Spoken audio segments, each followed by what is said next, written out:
Welcome back to Studio F, the how-to music place, where we make time to clown around because that's important.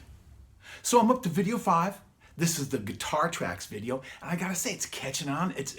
I'm actually getting recognized on the streets. Nobody knows who the fuck you are. So I'm finding I have to do something to protect my privacy, some kind of disguise, something like that. You know, I'm getting mobbed on the streets. I'm getting Nobody knows who the fuck for you autographs. are.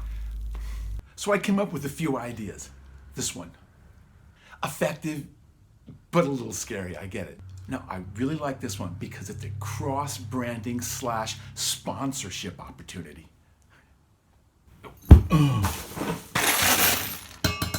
I'm okay. Working out the kinks. Now this one's my favorite. Whereas the first was a little frightening, this one is truly inspiring. I mean, who doesn't get a little wistful from seeing blank canvas guy? He's all about possibilities.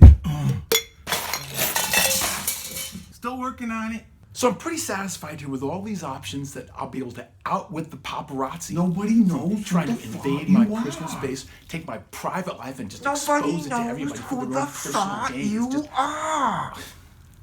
what is it with this guy? Okay, so today's video deals with the guitar tracks. Not the solo guitar tracks, but the framework, the bedrock, the rhythm, the kind of like the basic guitar tracks. The solo guitars will be covered in next week's video, which is titled The Standout Tracks. So I start laying down my tracks. There's no traditional scratch track in the way of a guitar track. I put the bass down as the scratch track, and it turns out I kept that track as the bass for the final song. Before we get started, let me just say that this video is one of 12 videos which kind of goes into details of how I recorded my song Gimme using Dell Notebook, ProTools, a few guitars, a couple synthesizers, a mixer, and pretty basic stuff. So check out the song if you like the song. It's kind of unusual, a little funky, outrageous, and something odd, and you might like it. And this series will show you how I put it all together. Let me give you a quick rundown of all the tracks we're going to cover today, and then you'll see an alternate mix of me playing the guitars, playing the tracks, playing the song. First, let me talk about the vision, the roadmap, the mix you hear in your head, which is something that I consult long before I hit the record button. So the vision for this song was to deliver the riff, as it were, not so much just playing it through, but have it like kind of like a puzzle piece, have several different guitars, each with a unique signature, kind of make up the riff in kind of a puzzle piece kind of a thing. Now this inset video shows me playing the riff, just plain, so you can see what we're talking about when I say the riff.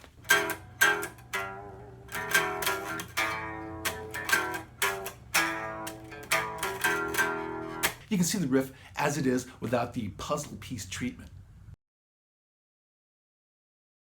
It's sort of like a Franken riff. It took 5 guitars to make up that whole riff and put it together the way I wanted it to sound. So first we have the bass. We have what I'm calling the fat, chunky guitar, Git 1 stack. Then we have plain Jane guitar, chainsaw 1 and chainsaw 2. Don't forget slide guitar, bottleneck guitar, and then wah-wah guitar. We're going to go into the details of each of those in a minute. Then you'll see me play them all over a fake track. Real track, but not the real track. Something like that. Here are some details about each track. The bass, direct in, compressed like crazy, ran through my favorite little gadget. I have this one gadget, man. I've had it for years, and it does everything for me. I use it on everything. Next one is we call the Git 1 stack. I call it that because I wanted to like make it sound like the biggest, most giant stack in the universe. So I use my Ibanez and the little big amp. Multiplication equals mega crunch squared. Amp little, sound fat big. This is the only track that I actually plugged a guitar into an amp and recorded with a mic. Everything else went direct in. Direct in through my favorite little gadget. Next track, the plain Jane guitar track. Simple, mildly compressed, a little bit overdrive, and just playing steady through. This would have been a typical scratch track, ended up being a good anchor track for the song. To allow for the puzzle piece concept to really work, I had to introduce those puzzle pieces into the song as it moved along. So that made a hole, it left a hole in the beginning of the song, so I used this plain Jane track to kind of set things straight and fill in the holes and just, remember. Okay, so the next guitar we have is the chainsaw number 1. So this chainsaw guitar, it functions as 2 parts in the puzzle. of the riff. Strat with the whammy bar, super overdrive, super compressed, and it's just like a sings on top, and it functions. It has plays two puzzle pieces in the course of that whole concept. Plays the third note of the riff and it just kind of hits it over the head every time it comes around and just sings and flies and floats up there. Chainsaw 2, an odd little track. It just slams down on one chord every time the riff comes around. Kind of gives the real puzzly effect that I'm looking for. And the thing about this track, the effects are baked in. That is to say, it's not recorded and we'll fix it and tweak it and do it all in the mix. No. It's just the sound I want is the sound that goes right to disc. Yep. Baked in for full fidelity. Next, we have slidey guitar. Super clean, super compressed Strat, super direct in, compressed like crazy. The slide I use is actually a sawed-off test tube with a section ground down so it's like a rosin bone. It just grabs those strings and it's nice. Okay, the next guitar is the Bottleneck acoustic slide. Now, this track was a complete afterthought. As I was doing the song, I was building, and I got to the end and I go, damn, I want to have a nice big exit of the song, but I got to take it down so I can build it back up again. So this was how I did it. I took that last verse and just took everything out. Simple dinky drums and a down home acoustic slide. Yeah, baby. I used a fat slide, a really fat glass slide, purposely to get that noisy sound of the slide banging on the frets. Yeah. The last track was the wah-wah guitar. That thing was so compressed, it actually started to sound like an envelope follower. That's went to the wah-wah first, then into my favorite gadget, compressed the heck out of it, and it went nuts. It sounded really cool. So I'm a big fan of fidelity. I like the sound of the guitar just as it comes out of the amp. The more things you put it through, it robs fidelity. Even on a distorted track, the distortion has a sound to it, has a timbre to it. You try to put that through an effect and reverb, it just definitely takes something out. I've learned it the hard way. I call it the pizza theory.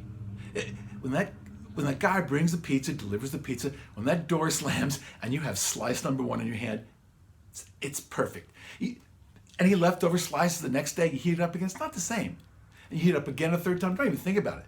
Same thing with the guitar sound. The sound is great when it comes out of the guitar or the amp. You start to put junk on it, it just takes the Gimme away, it's flat, it's gone. Not for me, not for me.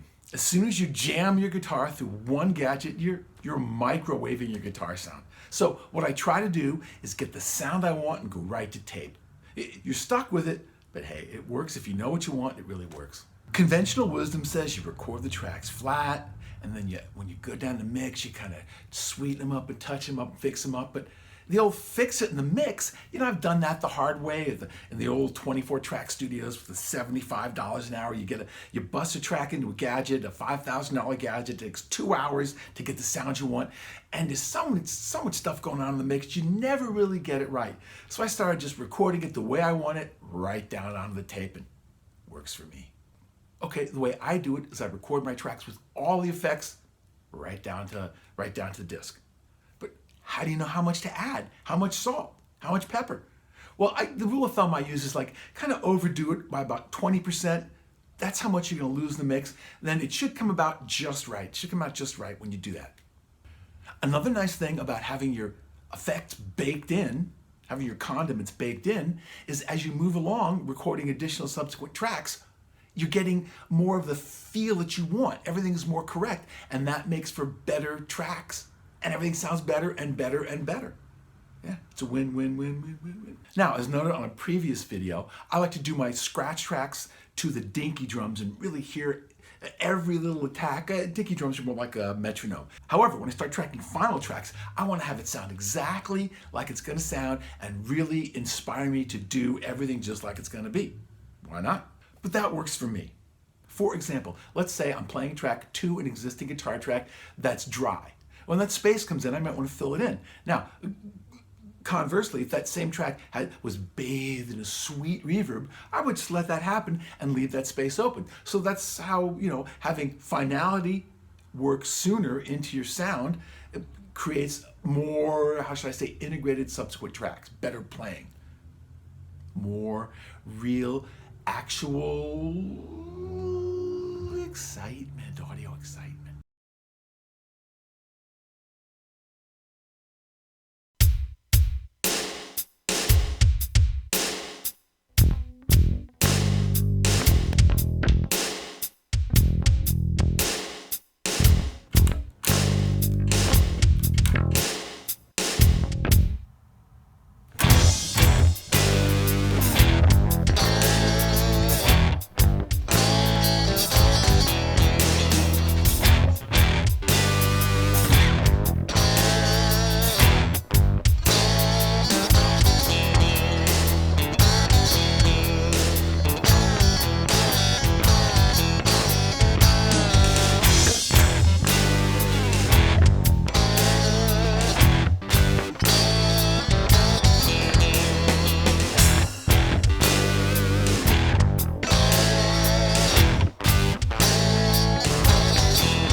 that's it.